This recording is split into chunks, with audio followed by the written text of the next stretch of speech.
Hiriyaa koo dhugaan nama kitaaba ani dubbisee hin beekne anaaf kennedha. Abrahaam Lincoln.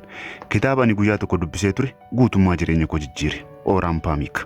Al tokko dubbisuu eegaleen gaafichuma jireenya koo jijjiiruu eegale. Wilter Dean Myers. Addunyaa guutuun kan naaf baname gaafan dubbisuu bareedha. Mayer Miles.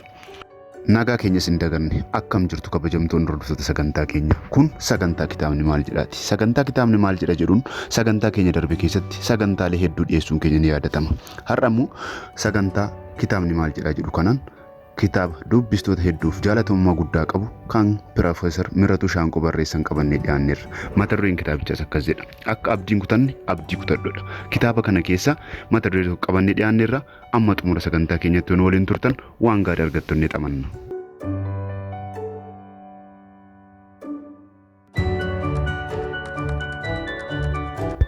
Piroofeesar Miratuu Shaanqoo kitaaba isaanii akka abdiin kutanne abdii kutadhu jedhu keessatti boriif jedhii jiraadhu kan jedhu irratti xiyyeeffanneerra. Boriif jiraachuun horiif jiraachuu caalaa jedhu. Qabeenyi qabeenya caalu bor jedhama. Maammaaksa Oromoo akkas jedha. Boru hin beekneen qoda bukoonshii sagal jedhanii barreessu kitaaba isaanii keessa. Inni har'a darbanii ilaaluu hin dandeenye gooftaan isaanii waanuma har'aati. Baay'een dhaloota addunyaa kanaa har'a malee boru arguun itti ulfaata. Wanti hundumtuu har'uma. Har'umee jechuun guyyaa har'aa qofaaf kan jiraatu jechuudha. Har'umeedhaaf har'uma dhume jechuudhaan kitaaba isaanii kana keessatti barreessaniiru.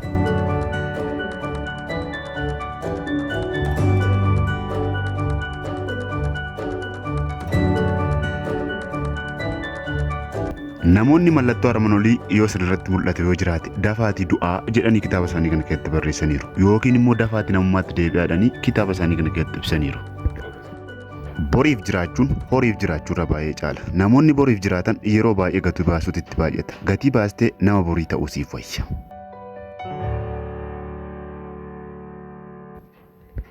Boriif jedhamee laga rakkinaa fi dukkana baay'ee darbuun dansa. Boriif jedhamee arraba dandamachuun dirqama kaayyooti. Borii kee baay'ee jaaladha. Boriin kee miiltoo kooti. Boriin koo ija ani ittiin mul'ata isa ulfina sana arguudha. Boriin koo tulluu ani irra dhaabbadhee warra har'umee gadi ittiin ilaaluudha. Boriin koo addunyaa naaf mul'isa.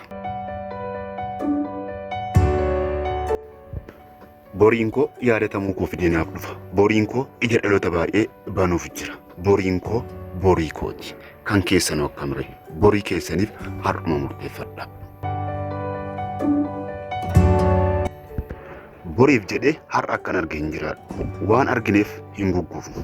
Argachuuf dhabuun, nyaachuuf beela'uun, kennuuf fudhachuun, jaalatamuuf jibbamuun, kabajamuuf salphachuun borii koo irraa nan hanqisu jechuudhaan kitaaba isaanii akka abdiin kutanne abdii kutadhu jedhu kana keessatti barreessaniiru.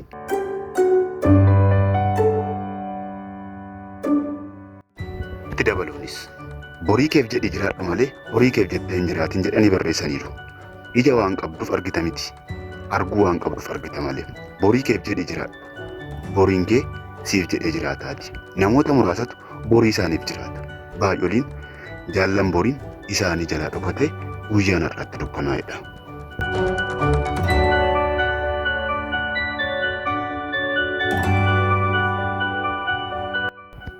Itti dabaluunis boriin kee eenyu fakkaata jedhanii akka bifa gaaffiitiin kitaaba isaanii kana keessatti barreessu. Namni hubataaf ogeessi nama har'a irra darbee boru arguu danda'udha. Har'aan kee guddaa ta'ee boriin kee akka hin argine si taasisa. Yoo ta'e ati kaayyoo kee har'uma goolabdeetta jechuudha. Carraan jiraachuu namoota danuuf coomaaf jiraachuu ta'eera. Boriin kee waan beektuuf har'a dukkana fakkaatee kana yoo sitti mul'ateeyyuu dirqama ciniinnattee keessa deemuu qabda jedhu. Akka bari'u waan beektuuf har'a dukkana baay'ee marfamtee jirta ta'a. Bor har'a osoo hin taane jiraachuu nu hin hawwisiisu ture. Har'i namoota har'umee taati malee namoota borii jiraataniif hin taatu.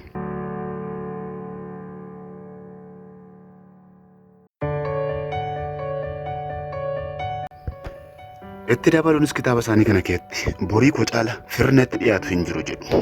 Siniifoo firri dhiyoon keessan borii keessan immoo hiriyaa keessan yookis hiriyaa jaalalaa keessan yookaan abbaa keessan yookaan maatii keessan siniif borii keessan immoo fira keessantu fira keessan. Piroofeesaraaf garuu borii isaaniitu fira isaaniiti.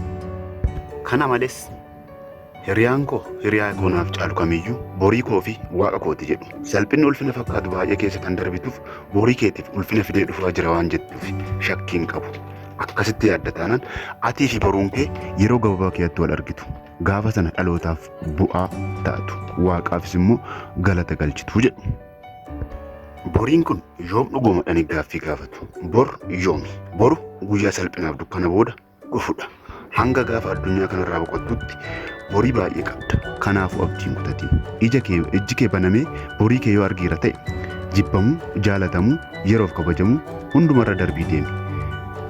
Dabalataanis Musee yookaan namichi Musaa jedhamu jedhu seenaa Israa'elotaa keessatti boriif jedhee ulfina yeroo gabaabaa akka tuffate seenaan dhugaa nutti hima kitaaba isaanii kana keessatti barreessaniiru. Jibbamuu yeroo fi jaalatamuu yeroo akka fixeensa ganamaati. Ittiin hirkanii dhaloota boriif jiraatu ta'i malee dhaloota horiif jiraatu hin ta'in. Boriin kee siif waanuma hunda keeti. Boriif jedhiitii jiraadhu. Borii keessan hin dhabinaa. Horaa bulaa deemanaa.